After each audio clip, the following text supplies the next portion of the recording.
দুপুর তখন বাজে ৩টে আর বৃদ্ধির কাজ তখনও শেষ হয়েছিল না। টেনশানে বুঝতেই পারছিলাম না যে ঠিক কী করব। এরপর তো গায়ে হলুদও বাকি। হ্যালো এভরিওয়ান, আমি মেকআপ আর্টিস্ট প্রতীতি। আবার তোমাদের সাথে আমার একটা ব্রাইডের স্টোরি শেয়ার করব বলে চলে এসেছি। আগের ভিডিওতে তোমাদের সাথে আমি আমার এই মিষ্টি ব্রাইড রিমির বৃদ্ধি লুকটা অলরেডি শেয়ার করেছিলাম, আর এই ভিডিওতে ওর ব্রাইড লুকটা তোমাদের সাথে শেয়ার করব। তো তোমাদের যদি ভালো লাগে অবশ্যই একটা কমেন্ট করে জানিও, এতে আমার ভীষণ ভালো লাগবে আর আমার এই ব্রাইডেরও কিন্তু ভীষণ ভালো লাগবে।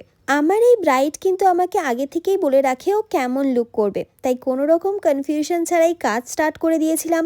আর ফাইনাল লুকটা কিন্তু মারাত্মক এসেছিল। আর আমি সাজাতে গেছি কারেন্ট যাবে না, এ যেন হতেই পারে না।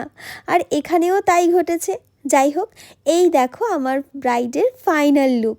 কি মিষ্টি লাগছিল তোমাদের কি বলবো। আর যেটা না বললেই নয়, আমার এই ব্রাইডের মিষ্টি ব্যবহার আর তার ফ্যামিলি মেম্বার্সদেরও ভীষণ ভালো লেগেছে কাজ করে।